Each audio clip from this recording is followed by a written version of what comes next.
Alright, so welcome back dito sa ating Child It's Bobs TV.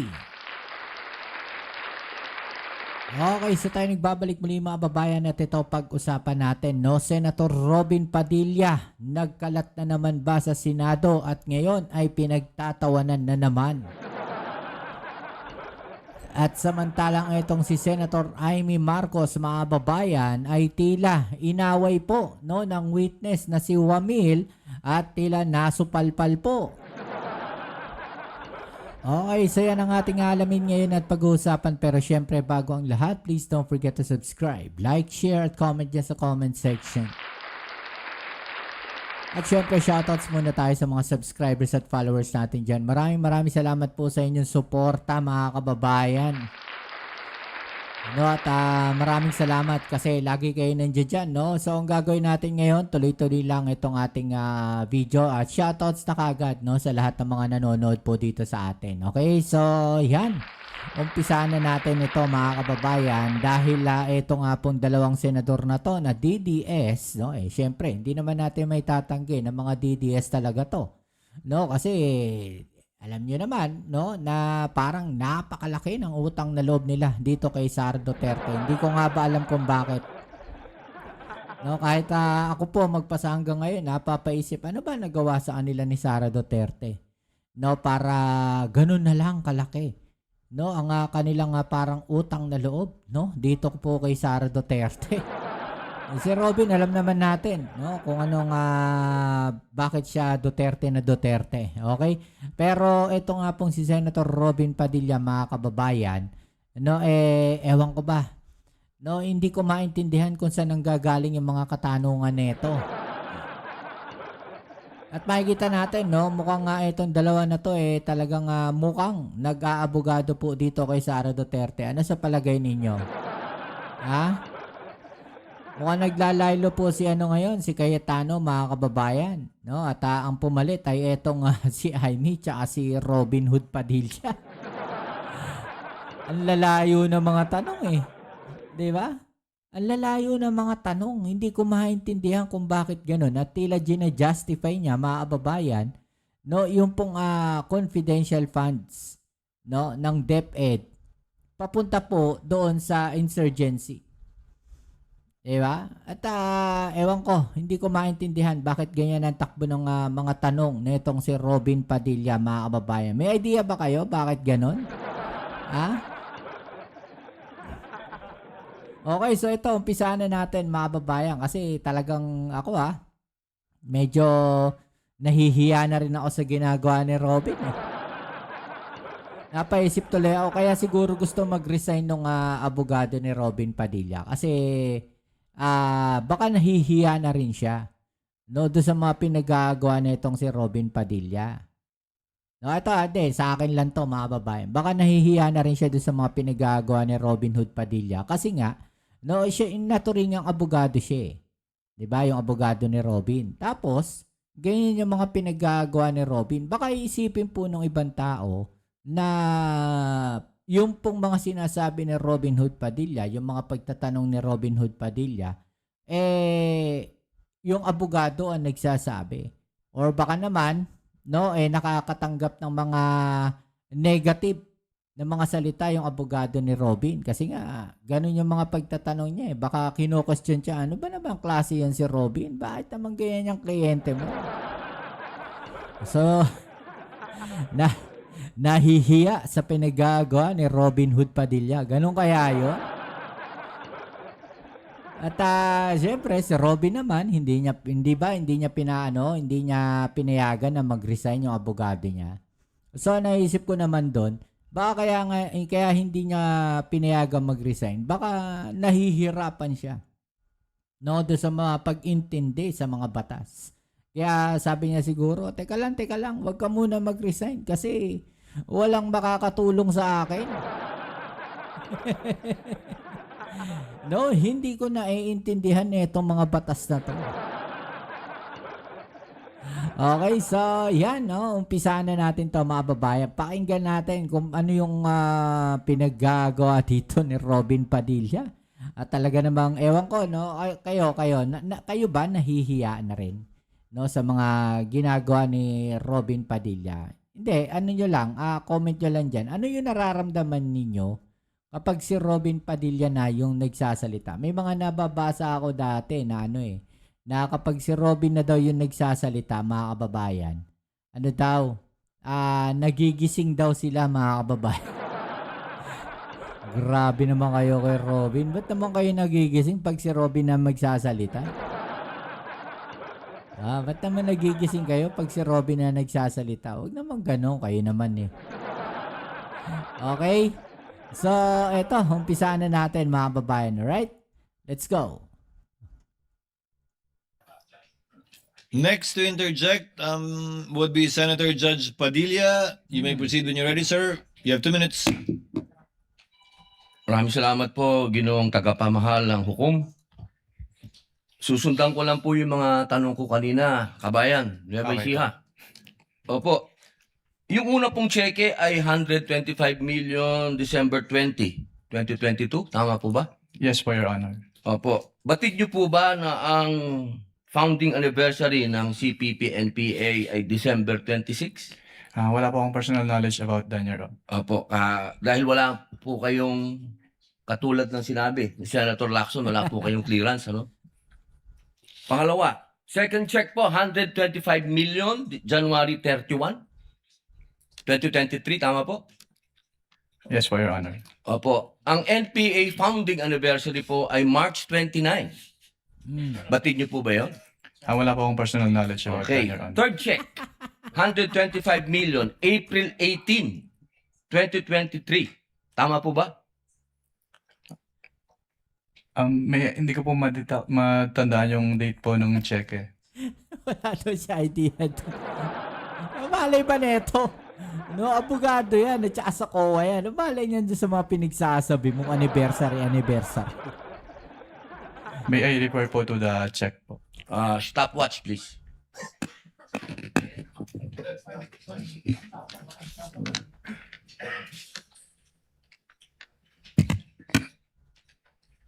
April 18, 2023 po, yung 125 million.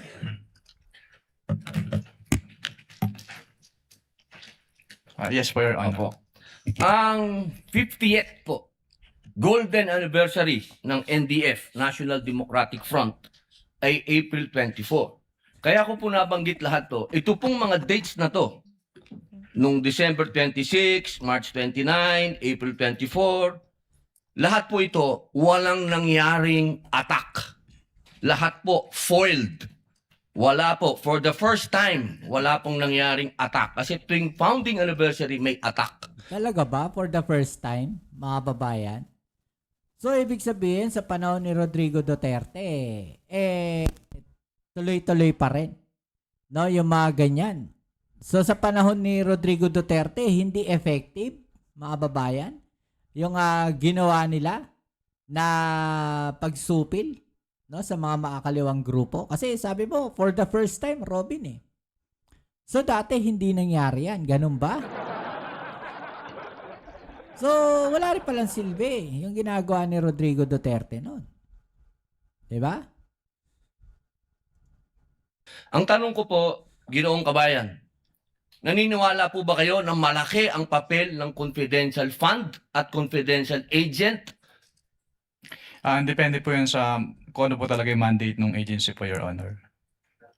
Alam naman po natin na ang DepEd, diyan po nanggagaling ang tinatawag naming sa Communist Party po, ano? Meron po kasing pangkat gerilya, ang pangkat politikal. Yung pangkat politikal, yan po yung mga estudyante na nanggagaling sa mga universidad. Sang-ayon po ba kayo doon? I cannot answer that po, Your Honor. Okay, dahil wala nga po pala kayong clearance. Maraming salamat po. Thank you, Senator Judge Padilla. Okay, so yan po yung isa, mga babayan, no? Ito naman po yung isa pa, no? Marcos for her interjections. Thereafter, Senator Judge Risa, kindly prepare. You may proceed, ma'am. When you're ready, you have 2 minutes. Okay, so ito, mali pala ako, mga kababayan. Ito yung isa. Judge Padilla, you may proceed when you're ready, sir. You have 2 minutes. Maraming salamat po, Ginoong tagapamahal ng hukom. Meron lang po ako mga tanong. Maiksi lang po ito. Saan po kayo pinanganak? Sa Nueva Ecija po, Your Honor. Nueva Ecija. Opo. Saan po kayo nakatira ngayon? Sa Manila po. Manila. Saan po kayo nag-aral? Central Luzon State University po, nung Yes, accountancy. And then, Saan Arellano po, University ng Juris Doctor po. Okay. Saan po kayo nakaikot na sa bansa natin? Nakaikot na po ba kayo ng Mindanao, sa Bicol? Marami na po akong naikutan. Hindi ko na po maalala lahat, sir. Opo. Kayo po ba ay nakarating na sa BARM? Yes po, Your Honor. Opo. Saan po sa BARM? Sa Sulu? Sa Basilan? Maguindanao? Hindi niyo po matandaan? Hindi Maubos ko po po yung oras ka. Alam mo ako, medyo nayayabangan ako dito kay Robin talaga kahit kailan mayabang no.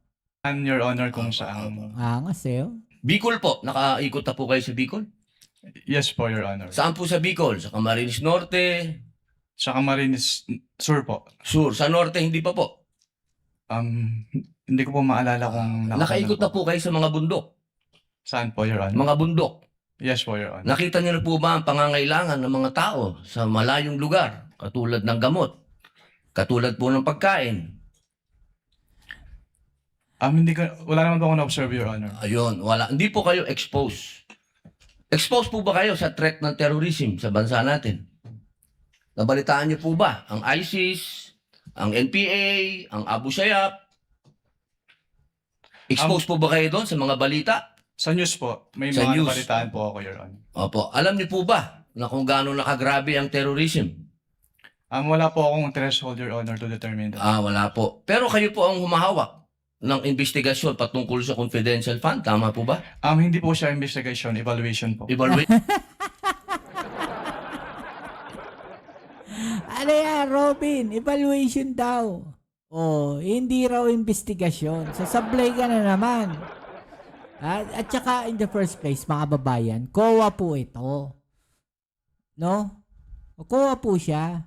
Kung meron man dapat tanungin si Robin Padilla ng mga ganyang katanungan, mga kababayan, hindi po ang COA.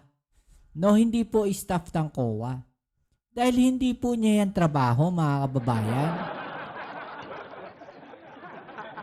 Ang ini-establish siguro dito ni Robin, gusto niya sabihin, no, na eto na naman tayo, mga kababayan. Sisirain, gusto na naman niya sirain yung kredibilidad na itong tao na to. Pero ang nasisira ang kredibilidad dito, mga kababayan, hindi po si Wamil. Ang nasisira ang kredibilidad dito, si Robin Padilla. Kasi in the first place, mga kababayan, no, ang ginagawa ni Robin Padilla rito, no, kino-question niya itong tao na to kung may alam siya sa mga nangyayaring ganun. COA po ito. No, yun po yung trabaho niyan. Iba doon sa sinasabi ni Robin Padilla. Di ba, mga kababayan? Iba yung trabaho niyan doon sa sinasabi ni Robin. Ano ka ba? Kung meron kang tatanungin sa ganyan, ang dapat tinatanong mo PNP, NBI, di ba, DILG, di ba? Dapat yun ang mga tinatanong niya. Di ba, yung mga ahensya na may kinalaman sa mga sa mga information gathering. Di ba? Dapat ganon. Hindi itong COA na Diyos me. Evaluation ako. Tama-tama. Ibig po sabihin, kahapon po, sinabi ninyo na gumawa lang kayo ng preliminary investigation. Tama po ba? Preliminary inquiry. Hindi po, part po siya ng process namin na mag-issue po kami ng AOM. Opo. So, ibig po sabihin, kahapon kasi narinig ko parang yung ginawa nyo, preliminary lang. Yung AOM po, preliminary lang. Opo. Hindi po yun konklusyon. Kung ang tinutukoy niyo po ay yung... Meron po kasing provision as to the joint circular as to tinatawag na prima facie. Pakisagot na lang po kung conclusion ba po yun? Final? Tama, ini-explain sa kanya, hindi niya kasi magets. Hindi po kasi we require... So, hindi po final. Based Boss, on the konti AOM lang po. po. Konti lang po oras ko. Hindi po final. Sa AOM po, yung AOM po hindi po final. Hindi po final. Opo. Kayo po ba ay naniniwala na ang mga confidential agent ay dapat magpakilala? Sabihin ng kanilang mga totoong pangalan? Ang wala pong provision as to that po sa joint circular, Your Honor. Opo.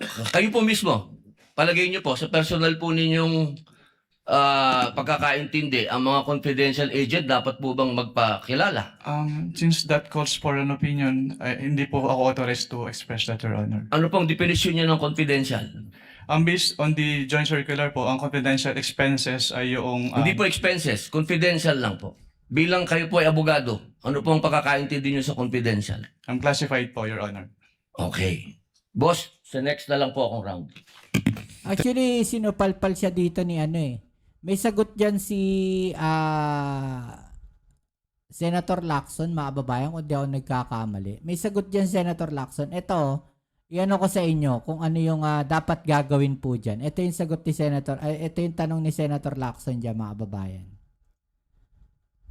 Restricted being the lowest. Meron ka ba security clearance na nag-grant o na-issue para sa'yo? Wala naman. Well, you know, I assume na mataas yung security clearance mo kasi ang hinahawakan mo, ino-audit mo, confidential information, confidential funds, di ba?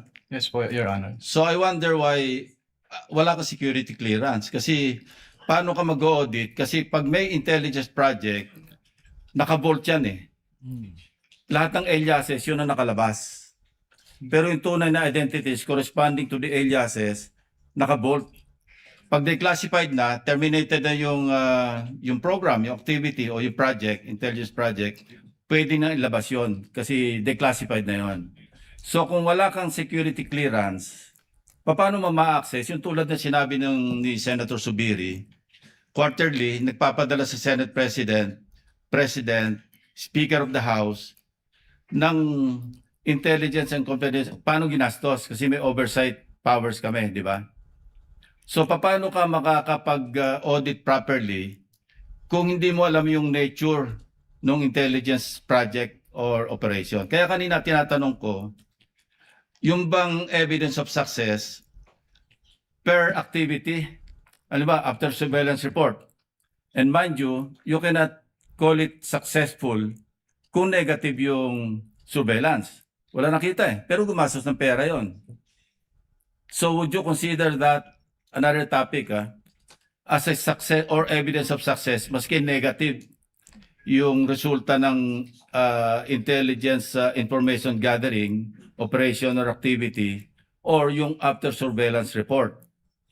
So kung walang result, negative, ano yun, hindi successful? Hindi pwedeng i-clear? Nakalagay po kasi yung nature ng item is payment of reward. So dapat... No.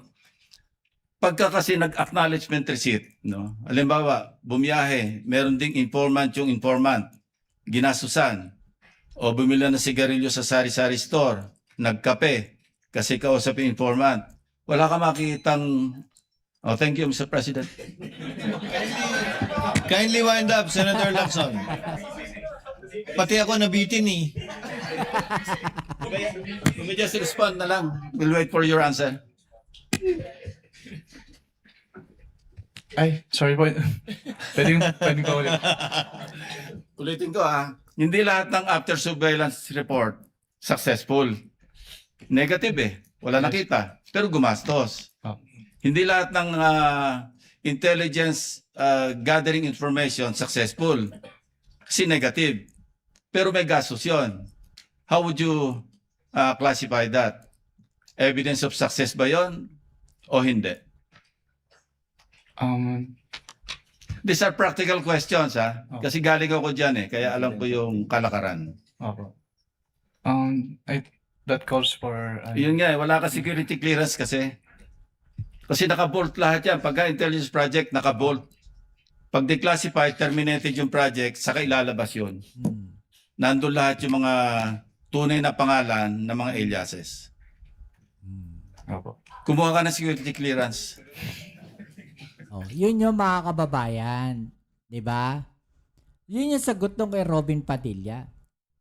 Kasi ang tanong ni Robin Padilla is kapag ba confidential yung mga tao dapat hindi exposed ganon. No, ang sinasabi ni Senator Lacson dito, yan pong mga nasa confidential funds na yan, no, yung mga nagre-receive ng pera, 'di ba? dapat may mga ano yan, may mga files yan, yung mga tao na yon. No, may ano, actual na tao, totoong tao. No, hindi imbentong pangalan lang. Kaya nga si Mary Grace Piatos, mga babayan, ay pina-double check po sa PSA. At wala pong lumabas na ganung pangalan.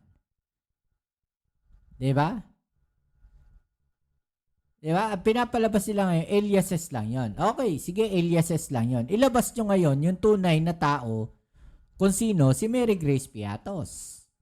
Yun po yung issue ngayon. Yun yung pinoproblema nila. Saan nila ipoproduce o paano nila ipoprovide lahat yung mga tao na yun. 'Di ba? Kaya nga itong si Robin Hood Padilla, mga babayan, pinagtatawanan po ito eh. Oh, ito po no, galing po dito kay Dr. Gary Dionisio, mga kababayan. Teka, ayusin lang natin galing po dito kay Dr. Gary Dionisio, mga kababayan.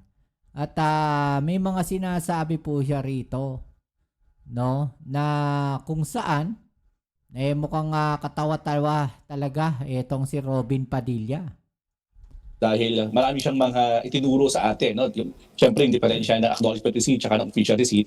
At the same time, very telling us din na yung sinasabi nga ng Commission on Audit sa impeachment court na yung non-service allowance ng opisina po ni Vice President ay dapat po talaga ay ibinalik muna. No? Kasi, I mean, there is a presumption no? ng may prima facie po talaga silang nakita dito. No? Kaya importante na maintindihan po ito ng mga tao dahil yung Article 1 po ay clearly this is a misuse of confidential fund. Hindi mo sinasabi na bawal ang confidential fund pero paano ba ito ginamit? Paano ba ito inallocate? No? Kasi balikan po natin, no? Meron na pong joint memorandum circular. Katulad ng sasabi mo kanina, no, Sandro, meron pong gabay na no, ang ating pamahalaan sa lahat ng mga ehensya na nakakatanggap ng intelligence and confidential fund. And this was clearly and competently and professionally explained to us nga kanina ni Attorney Wamil. Kaya nakita niya yung sabi nga no, may presumption no, of guilt in a sense no, yung OVP no, sa paggamit nga po ng confidential fund. Tapos syempre nakakalungkot din kasi parang nakakarinig tayo ng mga tanong doon sa ating mga ilang senator judges no, na hindi ko rin talaga makita yung relevance. For example, tinatanong natin ng competency si Atty. Wamil sa usapin nga ng terorismo. Siya po ay isang COA auditor, no? Hindi po siya coming from the security sector. So, hindi ko alam kung required po na kailangan niyang mag-observe sa peace and order situation dahil ang kanya pong mandato bilang COA auditor ay tingnan kung tama po bang nagagamit ang pera ng taong bayan. So, tingin ko medyo disconnected yung tanong po ni Senator Robin Padilla sa kanya. Oo, at Siya po ay napunta sa Diba? at din Gary, dagdag pa nga dyan yung tanong niya kung may patid ba nitong si Attorney Wamil yung anniversary ng CPP-NPA. Ito pa Diba? yung ganitong mga tanong, relevant pa? Yun nga kumbaga kung sa klase po kailangan natin ipasit down no? Kung hindi lang po Senator Judge si Senator Padilla yung natong mga tanong kung siya po ay isang estudyante sa isang so out of order po siya no? Kasi kung pwede nga po mag out of order sa isang Senator Judge kasi halatang gustong ipakita dito na yung paggamit niya ng confidential fund ay sabi niya nga po may pangailangan ng mamayan, binili ng gamot, binili ng pagkain. Pero again, maliwanag na yung pera po ng taong bayan ay specifically dapat gamitin sa proper and allocated po na line item. No? Kasi kung freely yung mga pera available ay gagamitin natin, sabihin natin for the purpose of helping our poor people, pero kung mali naman pong paraan, we are violating no? Yung ating administrative code, yung ating ilang joint circular po na tinakda po ng ating gobyerno. So I think this is not justifiable na dahil ginamit mo ang confidential fund, allegedly para tumulong sa mga mahihirap, pambili ng gamot, pambili ng pagkain, ay hindi na yung dapat maging issue, ayan po ay mali. No? Dahil masasabi nga natin, kaya nga po nagkaroon. At sabi, I understood things. No? Kaya nga nagkaroon ng Joint Memorandum Circular 2012 kasi ang history nga po, kapaliwanag nga po ng COA ay merong may mga in a sense pag-aabuso sa paggamit po nito. Kaya they really wanted to update and make sure certain provisions are in place to avoid yung misuse and abuse nitong confidential fund. So clearly, kung ito po ay ililipat mo sa ibang mga gastos, pagbili ng desktop, pambili nga ng pagkain ng gamot, kahit sabihin natin the intentions was good, but it was done in not a legally way, no? Magkakaroon po talaga tayo ng problema dito. At yun po ang issue nga nitong article of impeachment, yung misuse of confidential funds. So the term itself, maliwanag po yung may nakikitaan tayo na misuse in a sense. Eh din Gary, medyo ako aatras lang po ng kaunti. At bagamat ito'y special coverage ng impeachment trial ni VP Sara Duterte, konektado pa rin naman itong itatanong ko dahil nga po naglalabasan itong mga nakalipas na oras itong kaugnay ng pagkaka-aresto umano kay Senator Okay, so yan mga kababayan, tuloy na rin natin. No? Bato. Etong kaya Amy Marcos, no, na kung saan, nako, sinupalpal din po, no, netong si Attorney Wamil. Thank you, Senator Salamat Judge po. Padilla. You may avail of the second round. Next would be Senator Judge Marcos. You are recognized, ma'am. You may proceed when you're ready. You have 2 minutes. Thank you very much, Presiding Judge. Okay, kanina sinabi mo na hindi ka umabot doon sa notice of disallowance pero andun pa rin sa ICBAO nung na-release yung notice of suspension, di ba? Yes po, Your Honor. Okay. So, doon sa notice of suspension, katulad ng disallowance, nasabi mo, kahit wala ka na ron, you were made aware kasi nabalitaan mo, pinagbawal ba ng COA yung mga confidential expenses dahil peke o fictitious, gawa-gawa lang yung mga AR? Ano pong notice yung tinutukoy niyo po, Your Honor? Doon sa mga AR ng OVP, meron bang sinabi na gawa-gawa lang, hindi tunay, peke? Dahil hindi po yan yung focus ng audit namin, wala po kaming basis para magkaroon ng findings po doon sa mga sinasabi niyo. So ang sagot, no. Walang sinasabi na fictitious yung AR. At doon sa AOM, pati sa suspension, gano'n na rin sa ND, sinabi ba ng COA na yung AR and documentary evidence of payments, yung DEP, peke, falsipikado, huwad? Since hindi po yan yung focus ng audit po namin, wala po kaming findings about that, Your Honor. Sinabi ba doon na falsipikado yung DEP at saka yung AR? Na it was forged, kumbaga? Wala pong ganong findings, Your Honor. Wala rin, di ba? At doon sa mga pangalan ng mga recipient ng award, tama ba ako sa pagkaintindi na hindi rin sinita ng COA yung mga kakaibang pangalan tulad ng Mary Grace Piatos, Andy Lim, etc. Ang sinabi at binanggit talaga ng COA ay yung mga datos na hindi tumutugma. Tama ba? Since what it is compliance audit po at wala namang provision yung circular as to the use of aliases, yes po, wala po kaming findings about Kasi that. sabi mo nga, neither allowed nor prohibited. Tama po. So, doon sa AOM at sa notice of suspension, the names of these reward recipients was never raised by COA. Di ba? Yes po. Tama. Dahil nangyayari talaga na kakaibang pangalan ang binibigay kapag confidential or intelligence fund. Kaya isa pang tanong ko, dun sa notice of suspension, pati na rin sa ND, ang pagkaintindi natin, final ba ito o hindi? Kapag sinabi po kasing notice of disallowance under the joint circular, meron na pong obligation to restitute agad. Tama, final siya sa COA. Pero kahit ang desisyon ng COA, pwedeng dalhin sa Supreme Court para maging pinal na pinal. Di po ba? I-clarify ko lang po, kapag dumating na po kasi sa Supreme Court, ang tanging ground na lang po dyan ay grave abuse of discretion amounting to lack or excess of jurisdiction. So wala na pong kinalaman po yung factual matters. Ganun nga, talaga naman na matters of fact, hindi naman rin na-raise sa Supreme Court, tama ka doon. Pero hindi pinal. Pwedeng dalhin sa Korte Suprema. At no point are these final. I-clarify ko lang po yung decision po ng COA to restitute ay hindi po apektado nung pag-file sa Supreme Court. So kahit mag-file po sila ng petition for certiorari sa Supreme Court, kailangan na po nilang ibalik kaagad. Kasi yung pendency po ng petition for certiorari, hindi po niya na-stay yung obligation to Naintindihan restitute. natin yon, pero hindi pa tapos ang kaso. Pwede pang dalhin sa Korte Suprema, hindi po ba? At saka dun sa notice of suspension, balikan ko lang, was there a finding na ginamit sa pansarili yung mga confidential funds ng OVP? That is a presumption po under joint circular. Misappropriated ba yun? Kindly wrap up. That is a Senator presumption Judge po. Marcos. Hindi po kailangan directly sabihin kasi nagkaroon po ng presumption. Pero hindi sinabi. Sa madaling sabi, Pero dahil wala presumption talagang po siya, hindi po siya kailangan sabihin, Your Honor. Naintindihan ko, pero wala doon. Is there a COA finding na ninakaw ang confidential funds doon sa various AOMs and notice? Meron bang sinasabi doon na ninakaw? It was stolen? There is a prima facie evidence na nagamit po siya for personal use or benefit under the joint circular. Kaya nga. Kindly wrap up, Senator Judge Marcos. Yes, Yun, avail of I round am two. done, but I have questions kung may second round. There will be a round 2, and I will register you. Okay, so ito yung second round niya, mga kababayan. Yes, maraming salamat, Ginoong Pangulong Hukom. Itutuloy ko lang yung tinatanong ko kanina dahil may nabanggit kayo na presumption of misappropriation. Tama ba? For personal use. Based on the joint circular po, meron po. Oo, tama. Pagkatapos nun, tinitingnan ko yung joint circular at maliwanag that the presumption for misappropriation arises against the accountable officer. Di ba? Yes. Against the accountable officer.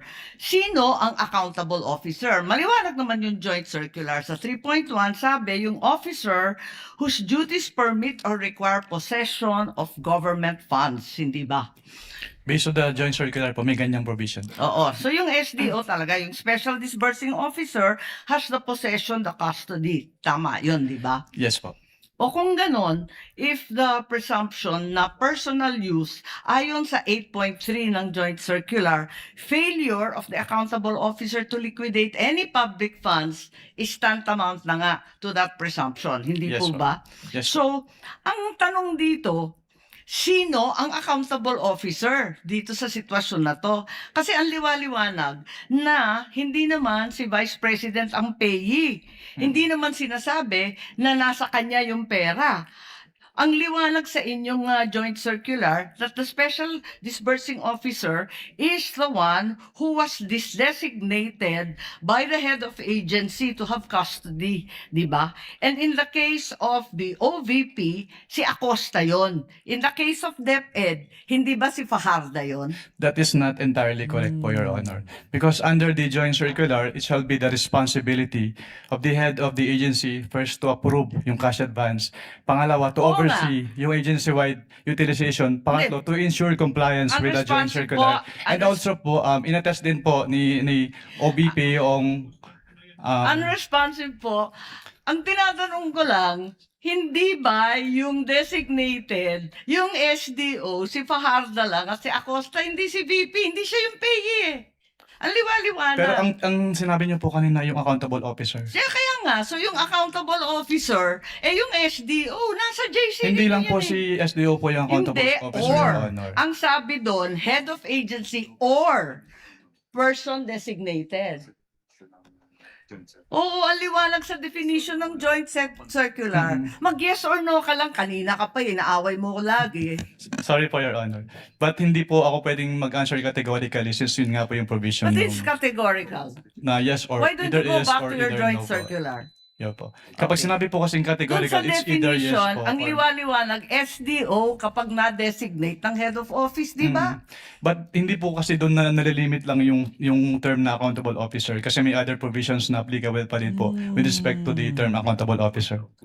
Asan? Kasi napakaliwanag doon sa definitions, napakaliwanag sa 8.3 ng joint circular. Yun nga po yung na-mention ko kanina. Interpretation na ninyo yun, Hindi pinapalawak po. ninyo na andun eh. Head of office, Hindi head po. of agency, or designated. Hindi po, Your Honor. Kasi yun nga po, nakalagay po Di doon. ba yung head of office at saka head ng di ba si Sara Duterte rin? Sabi mo kanina yes, ngayon no naman. Wala Oo, pong head of office, office of the vice president, di ba? Sino ba head of office? Di Sara Duterte rin, di ba? Sinabing yes po, O Your sinabi Honor. mo kanina oo, SDO nga in charge. Sinabi ko lang po kung ano yung, kinonfirm ko lang po kung ano yung SDO po, Your Honor. Attorney Wamel, kindly avoid arguing with I Senator apologize Judge for Your Honor. Marcos. O sige po. Sorry. And kindly wind up, Senator Okay, Judge okay. Marcos. Pwede lang itanong kasi nalito ako kahapon. Kahapon sinabi mo na si VP Sara lang ang first and only vice president that you audited na may confidential funds. Hindi, sinabi mo yun, di ba? Yes po, Your Honor. Tapos, kahapon, nung pinakita ng depensa, yung SARO na si VP Binay, noong 22 December 2014, may binigay na 6 million kay VP Binay ang DBM. Alin ba ang totoo sa dalawang sinabi mo magkatunggali? Yung pinakita po kahapon ay special allotment release order po, ano. So nagkakaroon po ng special allotment release order kapag Alam ko merong... kung ano ang SARO, matagal na, tumanda na po kami sa gobyerno. Pero hindi po kasi yan niliquidate sa ICPAO, so we wouldn't know if it was Hindi, used or pero not. klaro, may katibayan na hindi ka isa-isang VP, si VP Sara. Your Honor, since hindi po nagsabit ng liquidation, Teka. hindi din po... Teka, nandun ka na sa ICBAO noong 2014, sabi mo, di ba? Yes po. O kaya nga, Opo. o di kahit si VP Binay may confidential funds, the only VP audited was VP Sara. Ganun ba yun? Since si VP Sara lang po yung nagsubmit ng liquidation. Pero Ba't hindi mo alam? if I may clarify po, Ba't hindi mo alam? Nandun ka na noong 2014. Dapat Opo. alam mo yun eh. if I may clarify po, Your Honor. Since wala pong budget dun sa GAA as to confidential fund at hindi naman po nag-liquidate si VP Binay nung kanilang confidential fund. So hindi pa namin alam kung ginamit and hindi na po nakarating sa Hindi, COA ang yung tanong, SARO po. nabigyan ng confidential funds, humingi at nabigyan. May SARO eh. We wouldn't know Yun if lang it is naman ang used po. tanong eh. Of course, you know, may SARO. Sinabi mo nga, totoo yung sarong yun. Anyway, alin ang totoo? Si VP Binay o si VP Sara? Talaga bang totoo yung dalawa o iisa lang? We don't know. Based on our records po, si VP Sara lang po yung may liquidation. So maraming we don't know ang COA? Ganun ba yun? Based on our records po, si VP Sara lang po yung nag-liquidate nung confidential fund. Eh may record nga ng SARO. Maraming salamat. Kindly wind up. Okay, so yun mga kababayan, no? Kung titignan natin maigi sa ginagawa dito ni Amy Marcos, parang gusto niyang ilihis o ilayo. No, wag idawit etong si Sara Duterte diyan po sa confidential funds na yan. 'Di ba? At parang yun lang yung observation ko rito na parang ganito no sa ginagawa netong si Robin Padilla naman.